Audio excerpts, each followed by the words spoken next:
I do apologize for the lighting. Our electricity just went out while I was trying to make this video. So we got adequate lighting with a generator and everything else. Do apologize for that. This time I'm going to introduce myself. Wash my hands because I don't want to spread any germs. Man, my name's Corey. I'm the RN. How are you doing today? I'm good. What would you like me to call you? Kara. Nice to meet you, Kara. We'll be doing just a brief assessment on you. We're going to check the cranial nerves. We're going to assess the abdomen, your range of motion, just a brief assessment, okay? Take approximately about 20 minutes or less, okay? So at this time, I'm going to start assessing the cranial nerves. I'm going to have ask you to do a few things for me, okay? At this time, we're going to assess cranial nerve number 1, or the olfactory. I'm going to have you close your eyes for me, ma'am. We're going to pretend I have cologne, okay? I'm going to have you cover up one nostril. Can you smell this for me? Yes. Okay, what is it? Cologne. Okay, can you cover up your other nose? What is this? Cologne. Correct. So cranial nerve number 1 is intact, the olfactory. This time I'm going to assess the optic nerve, or cranial nerve number 2. I'm going to have you read something for me, about 14 inches away from your body. Can you read this first line for me? Introducing self, wash hands, and explain what you are doing. Correct. So we know cranial nerve number 2, or the optic nerve, is intact. We're going to assess cranial nerve number 3, or the ocular motor. This time, I'm going to use my pen light. We're going to assess your pupils. Okay. Okay.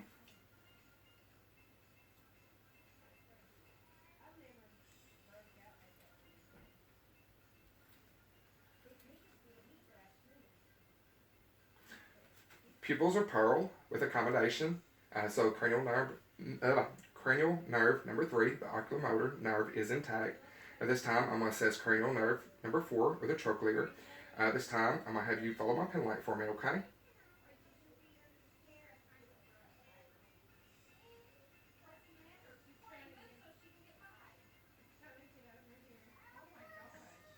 Cranial nerve number 4, the trochlear, is intact. Didn't see any nystagmus or any jerking movements of the eyes. This time, I'm going to assess cranial nerve number 5, or the trigeminal. This time, I'm going to have you look up straight up for me, okay? I'm going to try to see if the blink reflexes. Just look straight up. I'm going to kind of touch the side of your eye here. Okay? Okay, good. I'm going to have you close your eyes for me, ma'am.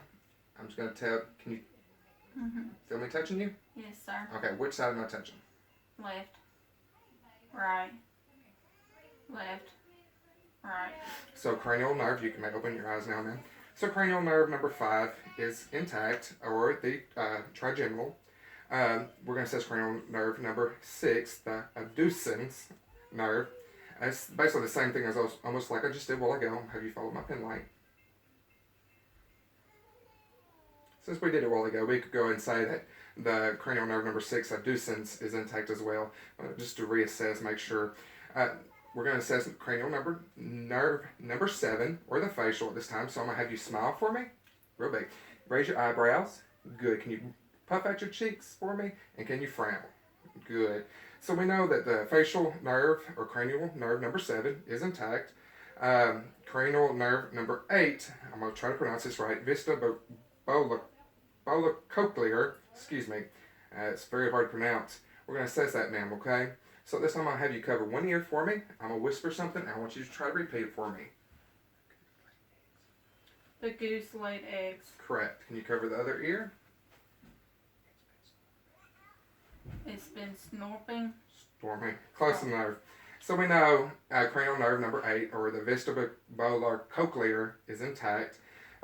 This time we're going to assess cranial nerve number 9, the glossopharyngeal. Can you say ah? Ah. Yawn? Yawn. Can you yawn for me? Oh. Yes. Okay, good. Can you swallow just fine? Can you swallow for me?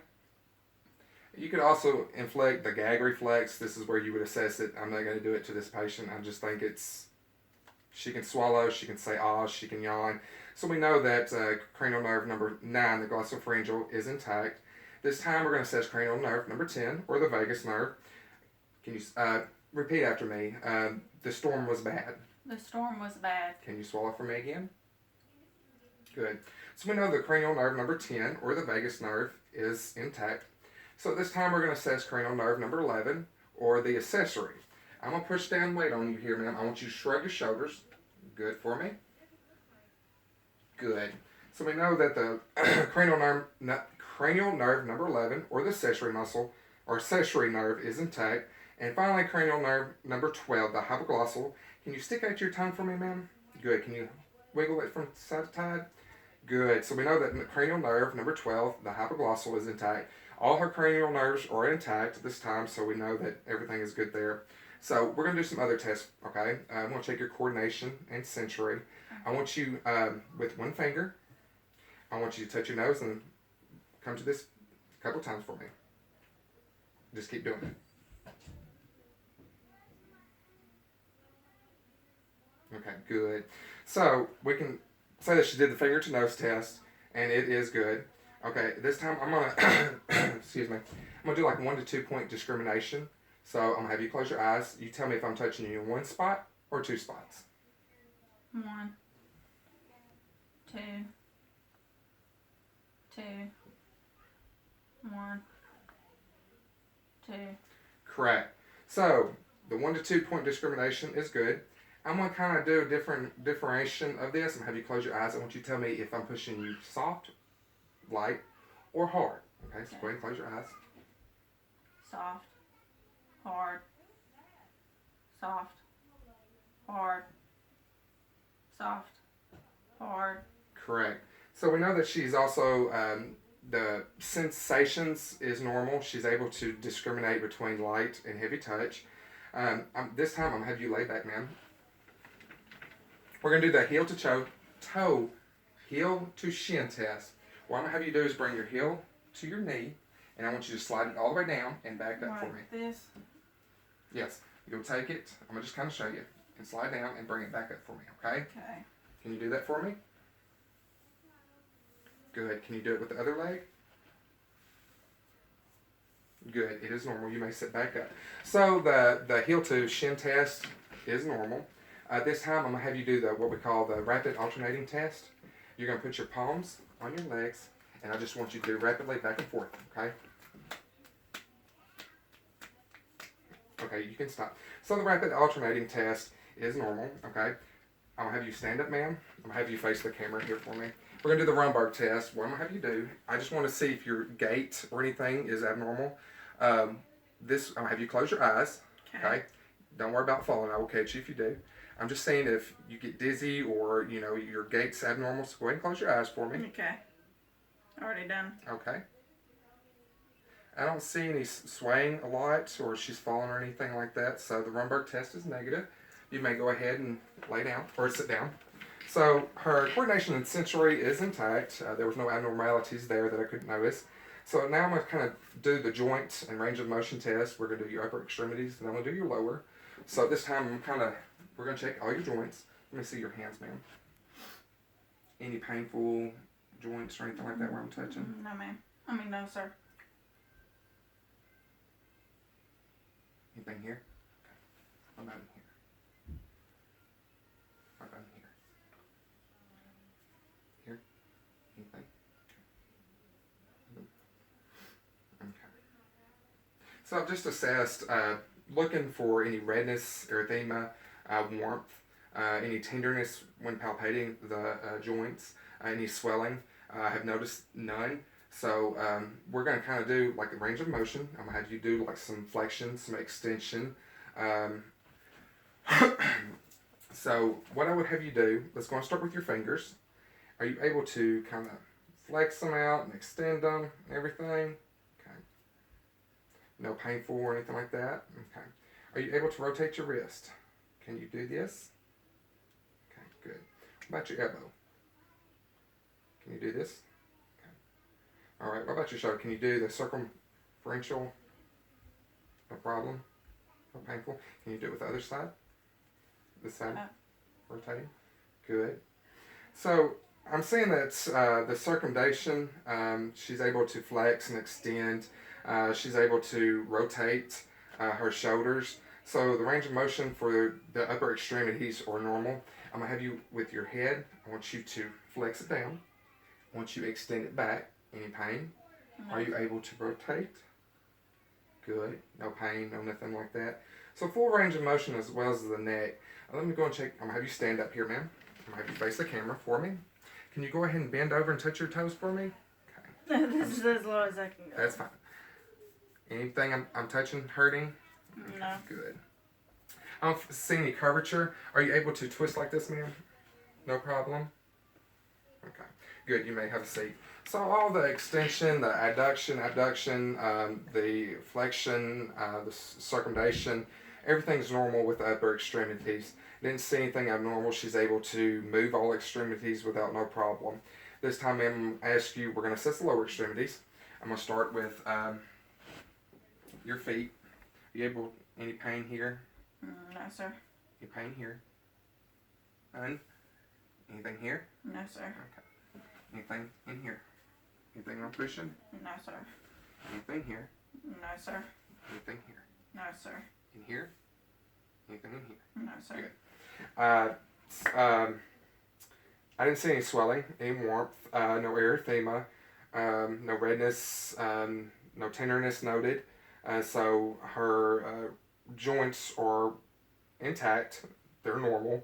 As we could classify normal, we would document it like, no tenderness, no swelling, no erythema, no redness, no swelling, nothing noted to the extremities.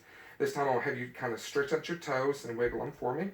Anything painful movement, are you able to wiggle them all? Good. What about your ankle? Can you rotate it? Good. Good. Okay. So she's able to do all that. She's able to use inversion and aversion with her feet. She was able to move her feet outward and inward. She was able to rotate it. This time I'll do your knees. Can you move them up? Good. And down. Good. Up and down. Good. Okay, good. This time I'll have you just kind of lay back. You can just lay back like this. What we're going to do is we're going to test the abduction, adduction. Okay? So I'm going to bring up your leg here. Go ahead and just relax. Okay? So we're going to abduct and adduct. Any painful movements? Are you able to do that with yourself? Good. We're going to go assess the other hip. So we're going to abduct and adduct. You going to do it yourself? No problem? Good. You can go and sit up. So she is able to do full range of motion with her lower extremities. No tenderness noted with movement. I'm also going to assess the strengthness of her arms here. Can you squeeze both my hands? Good. All right. Can you push on my hands like gas pedal and pull up? Good. So her strengths are normal as well. So she's able to do that. So I didn't see anything abnormal with her range of motions and in the joints and extremities. So we've assessed the gait earlier. We could have her walk too when we did the Rumberg test. If you would, ma'am, go ahead and stand. I'm just going to have you walk a couple steps and back towards me, okay? Good. Okay. All right, good. So the gait is normal. We could assess the Rumberg again, which I did earlier. Okay, this time I'm going to have you go ahead and lay down for me. Okay, good. So this time I'm going to assess her abdomen. I'm not going to ask her to move her shirt up or anything like that. For modesty, she doesn't want to uncover. So this time I would just look. I would inspect the skin. I would inspect it for any nodules, any swelling. Look for any pulsations, possible due to a AAA. I would also look for peristalsis if I could see anything moving. She normal skin color. It is white, Caucasian. I don't see any. Do you have piercing down there? No, okay. sir. No piercing. I don't see any tattoos. Any tattoos down there? Well, besides your feet. Abdomen. No tattoos on the abdomen. It is a little round and concave. I don't see any bumps, anything going down. No bruises noted. So at this time, I would go ahead and go from inspecting to listening. So I'm going to ask you to take, ma'am, your abdomen in all 4 quadrants, okay? Okay.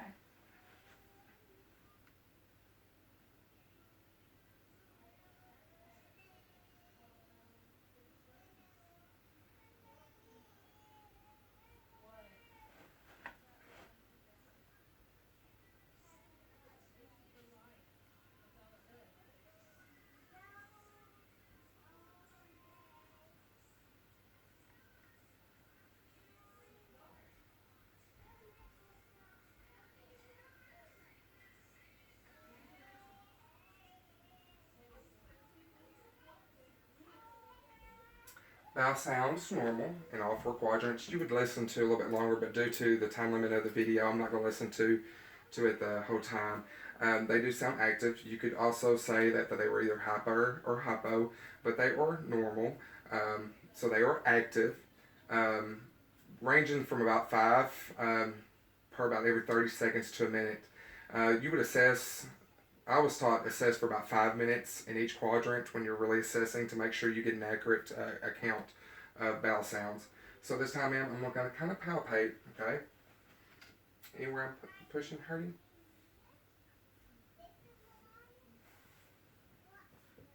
Where I'm pushing, hurting? It just feels funny.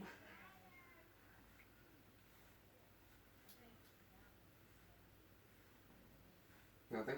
Okay, good.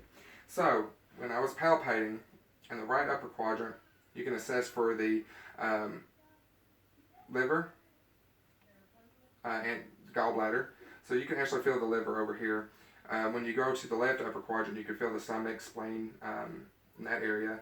You can kind of palpate and feel the stomach. You can also feel over here, the liver as well. You can kind of touch down and feel the regions of it. When you're down here in the left lower quadrant, you can actually feel ovary if you go down far enough and able to really assess adequately. And over here in the right lower quadrant, you can kind of feel the appendix and assess for appendicitis when you're palpating that. Any rebound tenderness in that noted. I've done that. You can do also percussion and assess that as well. I'm not good up on my percussion. I'm learning with that. I'm still kind of learning that with this class as well. Man, I do appreciate your help with this, and thank you so much. You're welcome.